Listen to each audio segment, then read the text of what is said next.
Hello students, welcome back in my YouTube channel.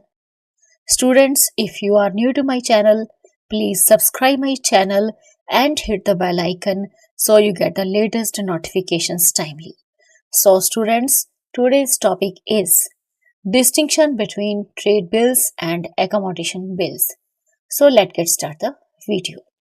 So students, topic is distinction between trade bills and accommodation bills. So here are four columns. One is serial number, second is basis of difference, third trade bills, and fourth column is accommodation bills. So first difference is purpose. Under trade bills are drawn and accepted to settle sale और purchase transactions. तो students basically जो हमारे trade bills हैं ये कब लिखे जाते हैं? अगर हम किसी भी तरह की सेल और परचेज हमारी ट्रांजैक्शंस हैं उस दौरान ये ट्रेड बिल्स लिखे जाते हैं और स्वीकार किए जाते हैं. मार्केट में जब भी जाते हैं और किसी भी तरह की शॉपिंग करते हैं, कोई भी सामान खरीदते हैं, तो जो शॉपकीपर है वो आपको एक बिल लिख कर देता है. तो ऐसे बिल्स को हम कहते हैं ट्रेड बिल्स. जब भी आप किसी तरह की सेल या परचेज ट्रांजैक्शन करेंगे तो ये बिल उस दौरान लिखे जाते हैं. Next, under accommodation bills, these bills are drawn and accepted only for financing the temporary needs of the drawer, dry or both. तो अकोमोडेशन बिल्स जो होते हैं ये कब लिखे जाते हैं? These bills are drawn and accepted only for financing the temporary needs of the drawer and dry or both. तो अकोमोडेशन बिल्स जो हैं उस समय लिखे जाते हैं जब हमें किसी की फाइनेंसिंग नीड्स को किसी की टेम्पररी फाइनेंसिंग नीड्स को फुलफिल करना होता है. सपोज किसी ड्रार या ड्राई को या फिर दोनों में से दोनों को. These bills are drawn and accepted only for financing the temporary needs of the drawer, dry or both. कई बार ऐसा होता है कि हमारे जो ड्रार होते हैं या ड्राई होती हैं उनको पैसे की बहुत ज़रूरत होती है और उनकी कुछ टेम्पररी नीड्स होती हैं पैसे के रिगार्डिंग, फाइनेंस के रिगार्डिंग. उस दौरान ये बिल्स जो है लिखे जाते हैं एंड स्वीकार किए जाते हैं. एकोमोडेशन बिल्स में किसी भी तरह की कोई ट्रांजैक्शन सेल परचेज की इन्वॉल्व नहीं होती हैं. ये सिर्फ टेम्पररी नीड्स को फुलफिल करने के लिए होते हैं फाइनेंसिंग की regarding. Second, consideration. Under trade bills these bills are accepted for some consideration. तो ट्रेड बिल्स किसी न किसी कंसिडरेशन के लिए स्वीकार किए जाते हैं. तो कंसिडरेशन जो है यहाँ पर हमारा मनी होगा क्योंकि हमने सामान बेचा है अपने कस्टमर्स को. ठीक है, तो कस्टमर्स को सामान बेचा है, बिल्स लिखेंगे, उसके बाद हमें कस्टमर से अमाउंट रिसीव होगी यानी कि पैसा रिसीव होगा. Next, under accommodation bills these bills are accepted without any consideration. तो अकोमोडेशन बिल्स में अगर किसी भी तरह की सेल परचेज ट्रांजैक्शंस इन्वॉल्व नहीं होती हैं तो यहाँ पर किसी भी तरह का कंसिडरेशन इन्वॉल्व नहीं होता है. These bills are accepted without any consideration. कोई भी कंसिडरेशन यहाँ पर नहीं होता है. ये बिल्स ऐसे ही स्वीकार कर लिए जाते हैं बिना किसी कंसिडरेशन के.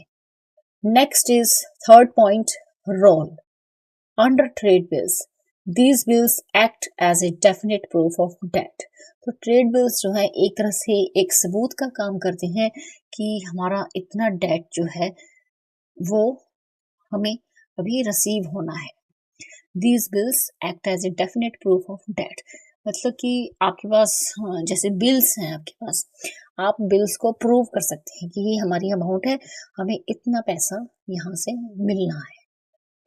Next, under accommodation bills these bills do not prove the dry as debtor. तो अकोमोडेशन बिल्स जो होते हैं किसी भी तरह से प्रूव नहीं कर सकते कि ये जो ड्राई है ये एक डेटर है. तो यहाँ पे किसी भी तरह का कोई प्रूफ नहीं चलता है. Next, fourth point, sharing of proceeds. Under trade bills the proceeds of the discounted bills remains with the holder. तो हमारे जो भी प्रोसीड्स यानी कि प्रोसीड्स मतलब पैसा, अमाउंट, तो डिस्काउंटेड बिल्स की जो भी राशि होती है, जो भी अमाउंट होती है वो होल्डर के पास ही रहती है, मीन्स जिसके पास बिल होता है उसी के पास वो रहती है। Next, under accommodation bills, the proceeds of the discounted bill may be shared by the drawer and dry in an aggregate ratio. Accommodation bills में हमारे जितनी भी प्रोसीड्स होगी डिस्काउंटेड बिल की, जितनी भी राशि, जितनी भी अमाउंट, जितना भी पैसा होगा डिस्काउंटेड बिल का, वो ड्रार एंड ड्राई के द्वारा शेयर कर लिया जाएगा आपस में एक एग्रीड रेशो के अकॉर्डिंगली, कि आपकी ड्रार को इतना परसेंट मिलेगा, ड्राई को इतना परसेंट मिलेगा, एक एग्रीड रेशो डिसाइड करते हैं। Next, fifth point, fifth difference, sharing of discount under trade bills. The discounting charges of these bills are borne by the holder of the bill only. तो trade bills के जितने भी discounting charges होंगे वो सारे के सारे होल्डर ऑफ द बिल के द्वारा बोर्न किए जाएंगे।